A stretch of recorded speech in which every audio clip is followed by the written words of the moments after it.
উত্তরবঙ্গ রাষ্ট্রীয় পরিবহন সংস্থা এবং শিলিগুড়ি জলপাইগুড়ি উন্নয়ন কর্তৃপক্ষের সঙ্গে বৈঠক সারলেন মেয়র গৌতম দেব।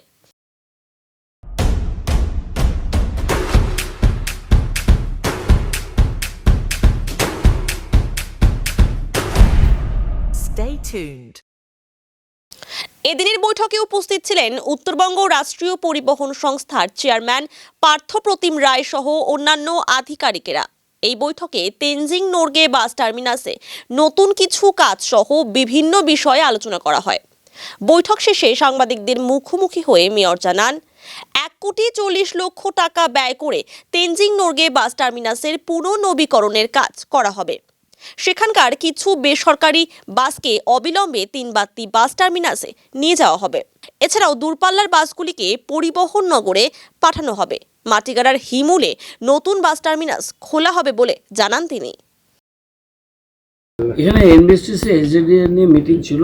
এটা Tenzing Norgay bus terminus advisory committee, আমি চেয়ারম্যান, সেই হিসেবে মিটিংটা ছিল। পাশে পার্থ প্রতিম রায় এনবিএসটিসির চেয়ারম্যান, উনি ছিলেন। এমডি দীপঙ্কর পিপলাই, এইও এসজেডিএ, ডিসিপি ট্রাফিক, আরও অন্য অফিসাররা ছিলেন।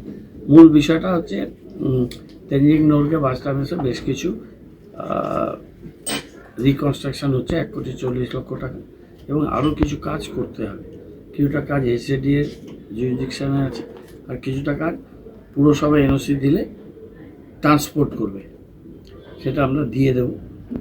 গাড়িগুলো ঢোকা বেরানো নিয়ে একটু নতুন প্ল্যান পদ্ধতি, একটু ডিজাইন করার বিষয়ে আলোচনা হয়েছে।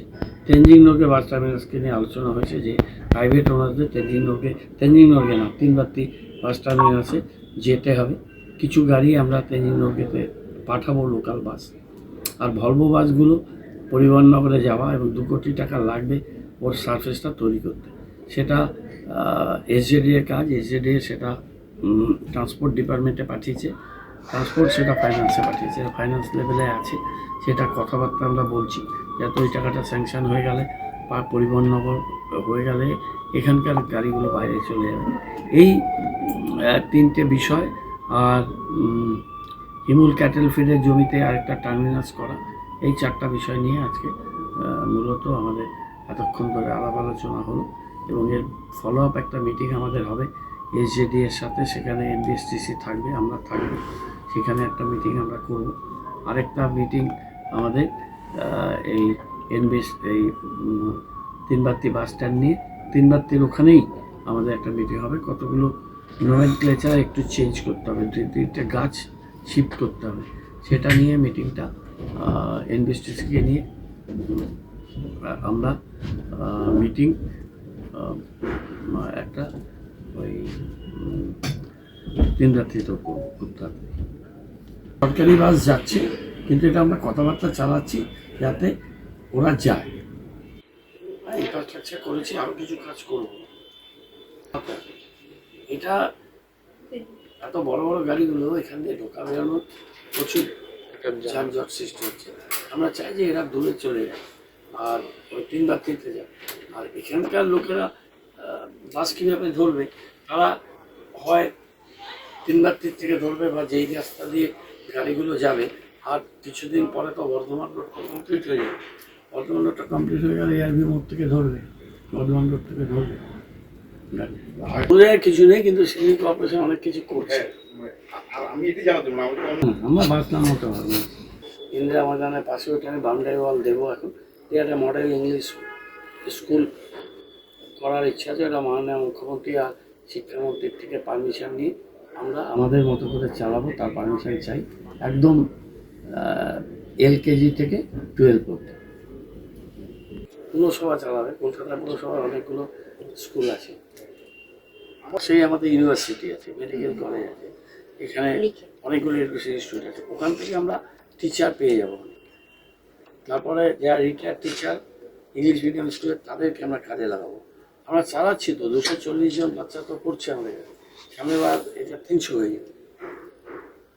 300 স্টুডেন্টের একটা সহশিক্ষা কেন্দ্র, এটা তো একটা স্কুলের মতো হয়ে যাচ্ছে না?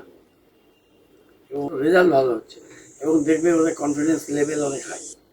ওরা যখন ব্লেজার পরে বা ওই ইউনিফর্ম পরে লোগো লাগিয়ে স্মার্টলি ঢুকছে, বেরোচ্ছে, ইন্টারাক্ট করছে, বিভিন্ন জায়গায় যাচ্ছে, ওদের নিয়ে যাবো, একটা দুটো আউটিংয়েও নিয়ে যাবো, সমস্ত প্রোগ্রামে তো ওদের নিয়ে যাই আজকাল।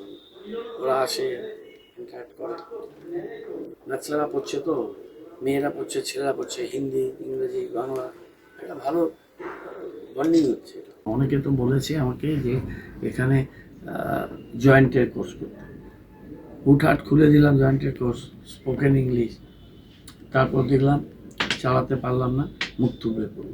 একটু আমাদের স্টেবিলিটি দেখে নিয়ে এটা করবো। এই প্রপোজালগুলো আসছে, আমরাও চিন্তা ভাবনা করছি যে এটা আমাদের করা যায়। কারণ দেখো আমরা একাডেমি চালাচ্ছি দুটো, এই একাডেমি চালাতে তো আমাদের চাপ পড়ছে না।